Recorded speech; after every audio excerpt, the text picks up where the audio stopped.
Welcome back. You're watching On The Spot. My name is Patrick Amara and my guests tonight are Dr. Patrick Wakida, Executive Director of Search World International, and Godbert Mushabe, Policy Analyst and a lawyer. When you asked Ugandans, when your researchers went across Uganda, and you asked Ugandans about the performance of the economy, in Western Uganda, the response was the economy is doing well. When you put the same question in Eastern Uganda, the economy, the response was negative, was the opposite. I'm beginning with you, Godbert. Could this be that in service delivery, there was some kind of discrimination?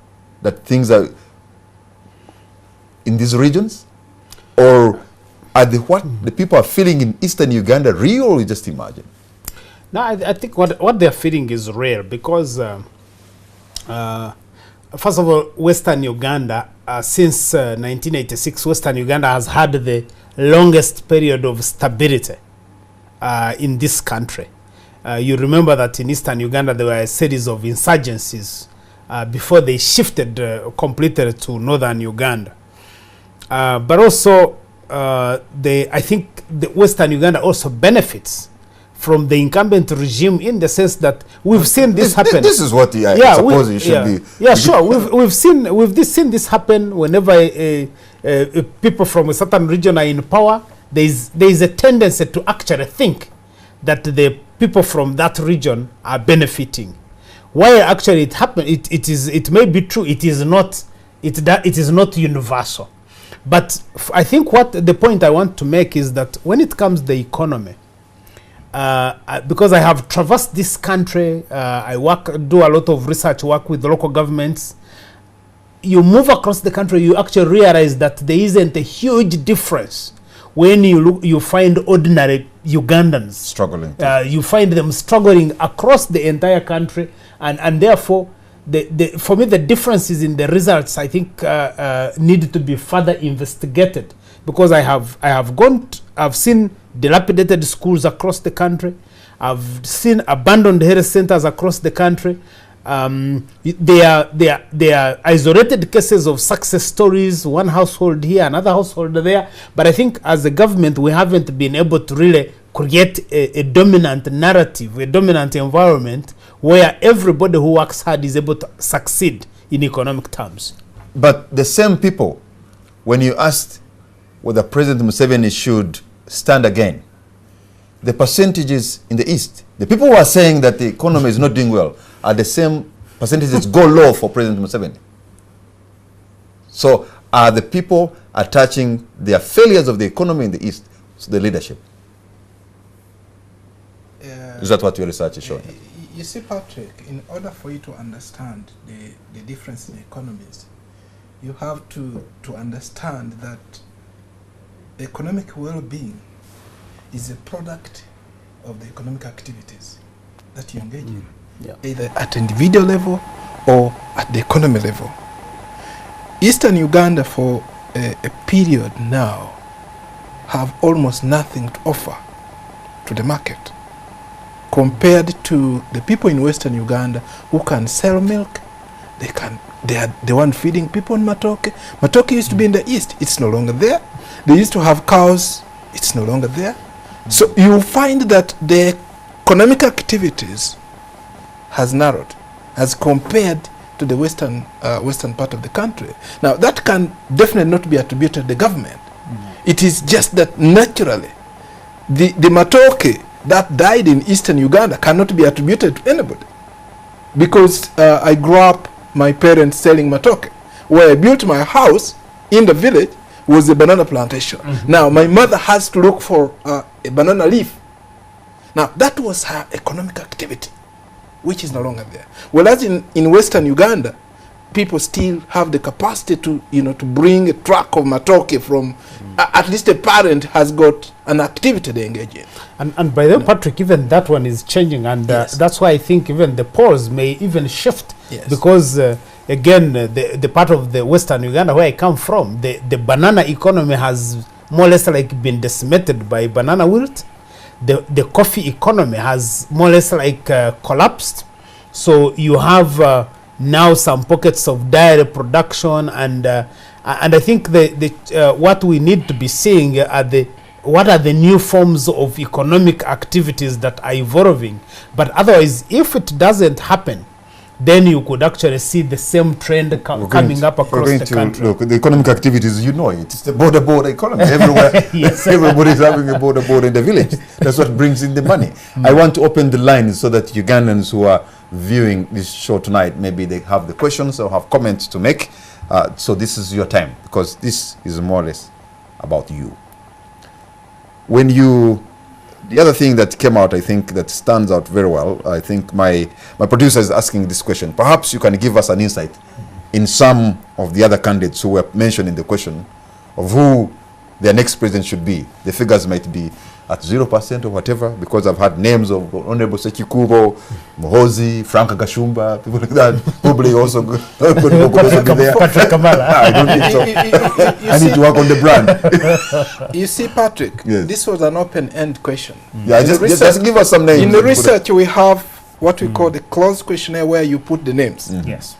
But this was an open-end question. Yes. What we wanted to know, are the people thinking about certain leaders? Exactly. You will find somebody mentioning one person mentioning, one person. But again, in the research, what we do, What I'm asking, give me the surprises of some names that came no, out. I wouldn't have them off head. Okay. I But wouldn't have them off head. But there were quite a number of people who emerged. But you see, I want really the media to start trying to analyze data and make use of that data. I looked at the performance of the different leaders against Mr. Museveni.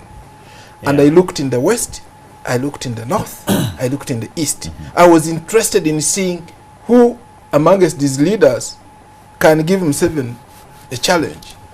The only person I saw who tried to pull 2 points away from Mr. Museveni in the West was none other than Mugisha Muntu. let's engage Ugandans that are trying to get to us here. I have a caller online. Hello? Hello?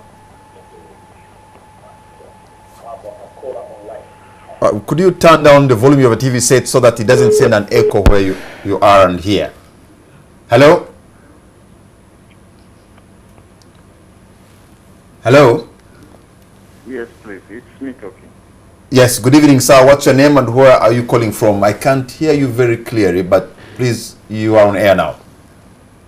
Okay. When you talk about Kadaga, this research is a research. There is no resources for any researcher to go deep in the villages to assess all the accounts of the research. Like in Karamoja, Arua, people don't live in a Kadaga. Okay. I think ATM got you off, or the network is bad where you are. But at least you made your point and your point is taken. Let us take another caller. Hello? Yes, hello. Good evening, sir. What's your name and where are you calling from? Yeah, I'm calling Dr. Asa. Mr. Kamala, thank you so much for the program. You're welcome. Been so beautiful, really. I have a contribution, Mr. Kamala. Yes, sir. You see, most of the time, it's always very hard for us with such opinion polls. Especially on people who live in towns, who urbanize, things of that sort. And more so, the opposition. The opposition is not opposing them. It is going to be too hard for it in that area. Because most of the rest, you realize, Kamara, they have a lot of effort on things which Uganda don't see to be issues. Talk about the black man, talk about racial issues. Those are things that Uganda has issues. If you talk about Uganda as a problem, so we can. Okay. So, okay, you've made your point also. The line is not very clear. I apologize for that. But I think the Black Man movement, or I don't know what name to give it. No, that's its name. Okay, the Black Man movement, I got it. Maybe their efforts paid off, because Uganda is saying the number one problem for this country is corruption. Yeah. Let me take one more caller. Hello? Hello? Hello? Yes, sir. What's your name and where are you calling from? Hello? Good evening, sir. What's your name and where are you calling from? I'm a Jerry calling from Kamwenge. From Kamwenge. Yeah, Kamwenge district. Okay, you're on air, sir. Yeah, it's like you could say that the king has grown big. That's why you are saying that Western, many analysis brings that the Western is going on well developmentally. I didn't get it clearly, sir. What you're trying to say? I say, Yes. it's like you could say that the king has grown big. But you can't thank the king for growing big. What should he be? You can't congratulate him for being big. What should he be? All right, let's come back to some people are thinking that maybe you went to areas in Karamoja, for example. They even don't know Kadago. They cannot even pronounce the name. You see, you see, those are the challenges and the questions we face.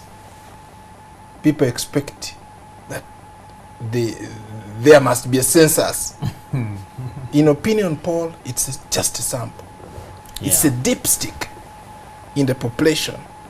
So, did we go to Karamoja? Yes, we did. 3 districts. We did 89 interviews in the whole of Karamoja. 89. And therefore we are able to say with certain that this is what the Karamojong think. And this is what the Itesots, people from Teso sub-region, think. This is what the people in Elgon think. With certain. So if we did not, for example, meet that gentleman, he was not a part of the randomly selected sample. Maybe next time. He was represented by the 8. He was represented. In fact, what a sample does is that you do a sample, a sampling procedure that allows that if I selected Kamara in Kamwenge, you should be able to represent the people around that place. You know. Good, but it appears Ugandans were listening and you're following the Black Monday movement, because when they are asked what is the #1 problem for this government, they say corruption. Yeah, and I think that has been a very powerful message that has been articulated mainly by the Black Monday movement. But incidentally, even the NRM leadership has accepted that there is widespread corruption. They have also accepted that actually they are not capable of solving that problem, because every time you hear a leader in NRM, it's like our biggest challenge is corruption. And I think what they have failed to understand is that the corruption that we have is more political.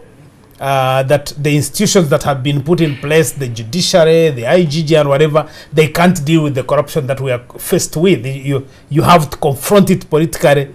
You have to get the president take a step forward and lead on that issue. Otherwise you can't. So the Ugandans are listening. And I think as campaigns like Black Monday gets deeper and engages with the population, my hope is that the voters and the citizens are going to be asking all these politicians, both on the ruling party side, but on the opposition side, how do you actually confront this cancer, which is really, destroying the fabric of this society, but also undermining the very essence of what a government should be offering to the citizens. Could corruption turn into, like my producer says, into the proverbial sword of Damocles hanging on the neck of the government? Come 2016, that could what be? You see, we asked people, what are the issues that will form your decision in 2016? Okay, gentlemen, your concluding remarks. And beginning with you, Dr. Yeah, I think for me, the concluding remark is that this poll offers information for a government, it offers information for a civil society, it offers information for the opposition. And whoever takes it must use it for their advantage. The government can use it to stay in power. The opposition can use it to usurp power from the government. Whoever uses it well will be the winner. Yeah, parting shot. No, it's really, for me, I want to congratulate Patrick and the team that they were able to do this poll, but most importantly, do it when it is hard enough. This is almost 2 years before the next elections. I think the fact that it has been done now gives it a lot of credibility and leaves out some of the other questions. I'm hoping that as we move forward, this poll could be done maybe on a 6-month basis, so that we can be able to assess the trends and actually give important scientific empirical tools that both the ruling party and the government and the opposition parties can use to be able to shape a future governance agenda for this country. That's true. Dr. Patrick Wakida, Mr. Godbert Tumushabe, thank you very much. Thank you. And for you at home and wherever you are for watching this show, you've had the issues, you have seen the poll results. Ugandans have spoken, so to speak, and it appears the Museveni brand is still so big, but the talk of a coalition could maybe change things. I don't know what you think. If you are a politician and you want to make your brand, I think you have a lot of work to do. Go to your political trenches and do the job. You have 2 years to change things. Good night and God bless Uganda.